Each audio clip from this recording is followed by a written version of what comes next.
बागेश्वर धाम सरकार पंडित धीरेन्द्र शास्त्री जी के नाम पर बिहार में इतनी ज्यादा राजनीति हो रही है कि मानो कोई नया प्रधानमंत्री का उम्मीदवार आ गया हो और उसके बाद सभी पार्टी में जो है वह भूचाल हो भूत मच गया हो। इसी तरीके का जो राजनीति है वो आप बिहार में पंडित धीरेन्द्र शास्त्री जी के नाम पर होना शुरू हो गया है। पंडित धीरेन्द्र शास्त्री जी के जब बिहार आने की बात हुई थी उसी समय से जो है वह राजनीति होना शुरू हो गया था और उसके बाद जाने के बाद जब 5 दिन का जो कथा का कार्यक्रम था उस कार्यक्रम की समाप्ति करके कल जब चले गए हैं यहाँ से, उसके बाद भी जो है वो बिहार में राजनीति होना बंद नहीं हुआ है उनके नाम पर।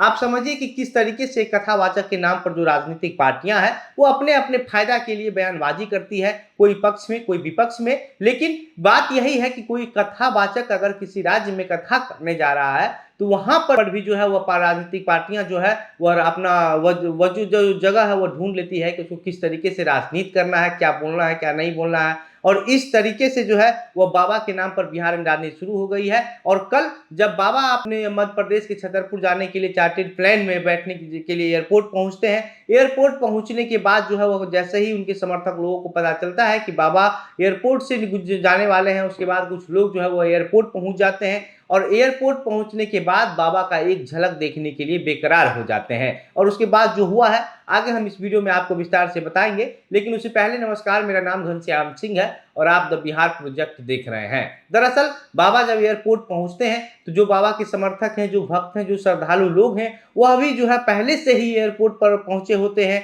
और जैसे ही बाबा वहां पर पहुंचते हैं लोग बाबा के करीब से देखने के लिए जो है वह भीड़ लगा देते हैं। बाबा का निकलना वहां से मुश्किल हो जाता है। लेकिन एयरपोर्ट पर पहले से जो प्रशासन के लोग मौजूद होते हैं वो लोग बाबा को किसी तरीके से काफी मकसद करने के बाद उनको जो है उनके चार्टेड प्लेन तक पहुंचाते हैं और उसके बाद बाबा छतरपुर के लिए उड़ान भरते हैं। आप समझिए कि जो समर्थक हैं, जो श्रद्धालु हैं, वो पहले तो एयरपोर्ट पर पहुंचते हैं, उसके बाद आगे के जो लोग हैं वो उन लोगों को जो जिनका टिकट नहीं था उनको एयरपोर्ट के अंदर तो नहीं जाने दिया गया। लेकिन जब बाबा को एयरपोर्ट के अंदर ले जाया गया और अंदर जाने के बाद लोग रनवे तक बाबा के पीछे दौड़ते रहे, बाबा के नजदीक से देखने के लिए तरसते रहे। उसके बाद आप समझिए कि एयरपोर्ट पे जितने लोग मौजूद थे वो सभी लोग जो है वह लगातार बाबा के पीछे चलना शुरू कर दिए और जो प्रशासन के लोग थे उनको काफी मशक्कत करना पड़ रहा था कि किसी तरीके से जो है वह बाबा को उनके चार्टेड प्लेन तक पहुंचाया जाए। और उसके बाद रनवे तक जो है वो सैकड़ों लोग बाबा के पीछे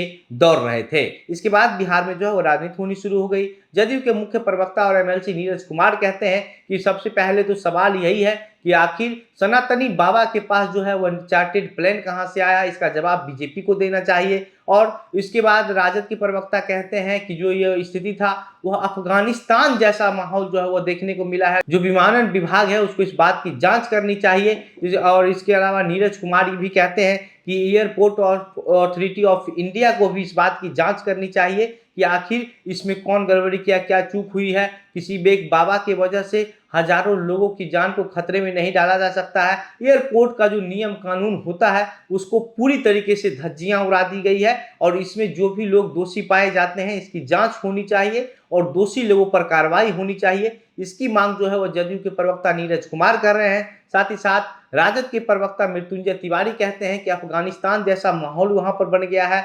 यहाँ एक बाबा के आने की वजह से जो है वह सैकड़ों लोगों के जान के साथ खिलवाड़ किया जा रहा है। जो विमानन मंत्रालय है उस मंत्रालय को चाहिए कि इस पर एक जांच बैठाया जाए और जांच करके लोगों पर कार्रवाई की जाए जो उसमें दोषी लोग हैं। लेकिन आप समझिए कि अगर रनवे तक कोई भीड़ दौड़ रहा है तो उस बाबा के प्रति बिहार के जो श्रद्धालु लोग हैं, जो राम भक्त हनुमान भक्त हैं, उन लोगों की क्या दीवानगी रही होगी। पिछले दिनों एक वीडियो और वायरल हुआ था होटल का, जहां पर बाबा जो है वो रात में बैठ करके दिव्य दरबार लगाए थे और दिव्य दरबार लगाने के बाद जिस सोफे पर बाबा बैठे हुए थे उस सोफा से जब बाबा उठ करके अपने कमरे में सोने के लिए चले जाते हैं उसके बाद वहां पर जो भक्त मौजूद होते हैं वो लोग उस सोफे को प्रणाम करते हैं। उस सोफे के सामने जो है वह अपना सिर झुका करके अदा करते हैं। और कुछ ऐसे भी लोग थे जिनके बच्चे बीमार थे, जिनके बच्चे शारीरिक रूप से कमजोर थे, वो लोग अपने बच्चे को उस सोफे पर बैठा करके उस सोफे पर सुला करके जो है वह सर झुका करके अभिवादन कर रहे थे। जिस तरीके से